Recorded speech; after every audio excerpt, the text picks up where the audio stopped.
is Athena Island and we are talking about AI products. Today I invited Tidhar, a CEO of Diagsense, and he will talk about his company. Hi, hello Evgenia. Hi, nice to meet you. So, can you tell me a little bit about the place? Where are we? Okay, we are in the old, I think the first train station in Tel Aviv. Okay, I'm not a tourist guy. I don't know a lot of this place, but it's real attractive for tourists and even for us, for the Israeli. You can see the coffee shop around and the unique shop for that's selling local things and accessories. And actually, it's a quiet place that you can feel the atmosphere of, for me, it's kind of freedom. Okay. Yeah. Thank you. That's very beautiful. And it's my first time here. So, let's go? Yeah, please. Okay. First, let's start from basics. And I would like to ask you about your background and how did you start your business? Okay. I'm studied mathematics and computer science at the Ben Gurion University here in Israel. And I started my way as a software engineer in the Israeli aviation industry and in some startup companies mainly dealing with communication. And I always want to do some things by my own. And I established at 2006 a software house that providing software web solutions for I don't know, small, medium businesses such as web applications, websites, later on applications for mobiles and all that kind of stuff. So that was a kind of digital studio? It's kind of little bit, I was working with digital studio, but it was a software studio, okay? Later on, I met my fellow that was my roommate for the apartment in the university. And he came with the idea of, let's say, machines that will know about their problems much before they happen. Sometimes things that at those times it sounds like a science fiction. Yeah. And prediction analytics versus fortune teller. Yeah, actually it sounds something like that. So we decided to, with my ambitions, and I was quite sure with this potential guy, friends that I know him, to give it a chance, okay? And without know nothing on this domain, on this field, I just take it and started establish a company and doing things at the garage. Actually made our first prototypes and a lot of POCs and tests without any customers. And we started our way in leak detection system for pipelines for the oil and gas industry. And this is my starting point. So like everything like Google and Apple, yes, starting in garage and now? I think that most of the startups companies are starting without money, without any connections. This is the main problems, I think, in Israel, with no connections, no money. And but with huge passion. Huge passions, yeah, exactly. Well, so talking about that, it was not very easy. What inspired you at that time? It's kind of a dream, okay, to do some things that no one thinks about it, okay, and I really appreciate my partner, and I understand that he actually can do the job, okay. He's the brain in our company, he's the CTO, he's the ones that invent the algorithm. And I see it through the POC and the prototype that we established, that we have some things in our hand. But now, with let's say 2 engineers that has no connections, no money, let's do some things with that. And this is the real adventures and the real actually challenge that we deal with. Yeah, so how many years is your company? It's about 4 to 5 years, it depends, because we have stopped in the middle. But it's actually 4 to 5 years. Okay. Okay, so let's talk about product. What are you actually doing? Diagsense provide leak detection system for predictive maintenance solutions and leak detection system for mechanical system and pipelines. Second, we provide a unique custom artificial intelligence algorithm to enhance mechanical system efficiency. Okay, this is the main things that we are focusing. We are focusing developing algorithm that dealing with the problem in the industry. Okay. So, and what is the main value for businesses and for maybe just usual people? Okay. For businesses is quite obvious. Okay. The main, let's say, the worst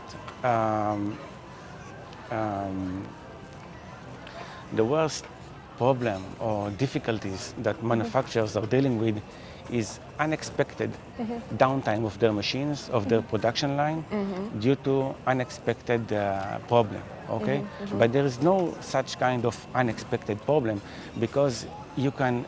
Problem is a kind of a process. It's not something that occur immediately. It's a kind of a process, and we can distinguish the problem at the very early stage. Okay.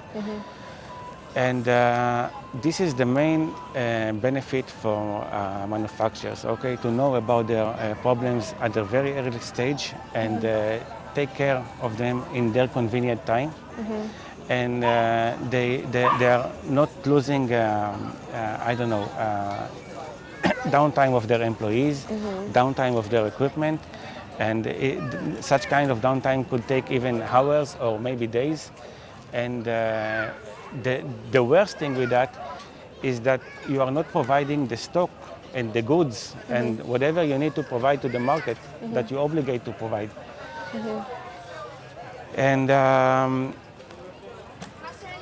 you can handle your own production line in your own time, whatever it's works for you, and you can save money and treat your equipment at your own, let's say, at your own time. So we were talking about your product is saving time for employees and saving time for machines, but this is a predictive analytics and it's usual thing. So now we all have everything. So what's your uniqueness? Okay, you're right. Predictive maintenance solutions is a common application that actually today factories and manufacturers are willing to adopt those kind of solutions. But the uniqueness of our things is two things. First of all, with the algorithm, and second, with the approach. Okay, because you can achieve good predictive maintenance solutions by analyzing the vibration signals or the acoustic signals that coming from the engine. But this is not enough. We are taking into account all the parameters that influence the monitored object. We are not relying on only one parameter, such as current consumptions, oil turbidity, noise measurement, whatever. We are taking into account all the parameters that we can get from the PLCs, from the sensors that rely on the object, and we find the correlation between all those sensors, okay? And when this correlation is broken, it means that something is going on, something worse is being developed in your machine. So do you produce all the sensors, right? No, I'm working with partners, okay? I'm working with partners that producing the sensors, that collecting the data, that presenting the data in dashboard for the user. We are focusing on the algorithm, okay? And this is the main things that we are actually best in that, providing an accurate models, and most of the time more than one models that present the system behavior, okay? Now, this is the more, and this kind of solutions, applications, you can implement inside a within a server at the cloud as an add-on application to the control system, or we can implement it inside a common controller. Let's say inside a commodity or a product of our customers. Okay? Okay, such a complicated system No, it's and a lot of layers. because of our algorithm, okay? And our approach, we don't demand a lot of historical data in order to provide an accurate model that reflects the normal behavior of the machine. And we don't demand a lot of computing power. This is why we can actually providing a solutions inside the common PLC. Okay, and you can imagine, let's say that you are a manufacturer that are producing a refrigerator or any kind of wash machine, dishwasher, I don't know what, air condition, and you will have such kind of capabilities, okay, inside your PLCs, and you can providing your customers an indication about anything that's going to be malfunctions in your product. It is a benefit for your customers as well to have such kind of alert or indication about any kind of things that going to be that going to fail in a refrigerator. No one wants to be stuck without a refrigerator and call the technician at the last time. Those kind of solutions you can implement inside your product as well, not in your production line. Okay? Okay, yeah. And our benefit is two things. First of all, we are actually analyzing everything that matters, everything that we can take from the sensors and the PLCs that you already have in your production lines, in your machine, whatever. And second, it's a very, let's say, easy implementation. I'm not saying not smart, but easy implementation that do not requires a lot of computing powers and a lot of historical data in order to provide you an accurate model that reflects the normal behavior of your system in each stage. This is what we do. Okay. So the next question is about marketing and shipping. Where are your main clients? Okay, my main clients are manufacturers. Actually, they understand the advantages and the needs for such kind of solutions. Today, there are a lot of awareness and understanding about smart manufacturing, a lot of buzzwords such as Industry 4.0. They understand the needs for adopting artificial intelligence solutions in order to make their productivity more efficient and in order to make their product more reliable and to supply more of the same, but to do it in less energy consumptions, in less troubleshootings, and to be more, this is the word, productivity. And in order to stay in the market, you need to adopt artificial intelligence solutions in order to overcome many challenges that you already have in your industry. Okay, so and which challenges did you have in your startup development? Can you please remember? I'm sure that actually I'm not the ones that establish a startup company, but every startup company is encounter with challenges and difficulties in every aspect. Yes. Okay, at the beginning is raising money, raising the first, attracting the first clients, being reliable, approve yourself. And yeah, you have but a lot. everyone are talking about all this, but do you have any secrets? Like what helped you right in the beginning? I think it's I was an entrepreneur before I established the startup, and I am really encountered with those kind of difficulties to sometimes living some few months without money. I can do it, and I have a strong feeling that eventually things will happen. Yeah. Okay, eventually. I will attract more customers and I can supply the goods and the product that I wish to supply, because I'm very, let's say, I have a strong feeling. It's not just a feeling. I'm actually confident in myself and with my team and with my products that I can do the job, and I know that I can provide I can provide proof any customer, before I'm actually doing something, I can provide him and show him that I can do the job by analyzing offline data. This is why I'm sure that I have something that is very good in my hand.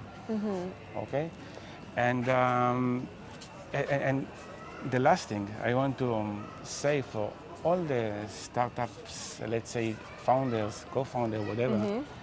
Who are just starting their own You business. encounter with a lot of failure, but I don't call it failure because you only fail once when you are quitting.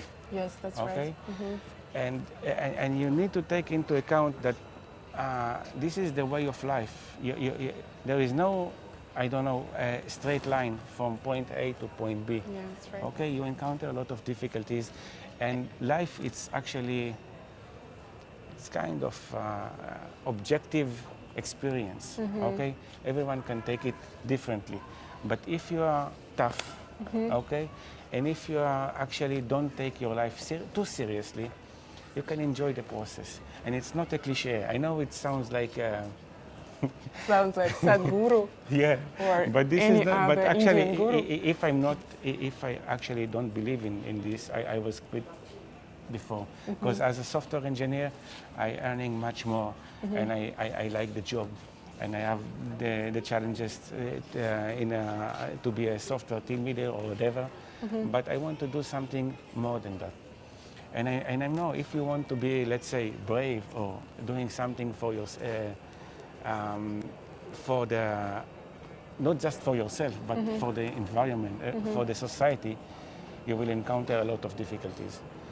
And this is what, I don't know, kept me on and with the process. Let's call it not difficulties, but challenges. Exactly. And this is life. Yes, okay. So thank you very much. Thank you for You're your welcome. time.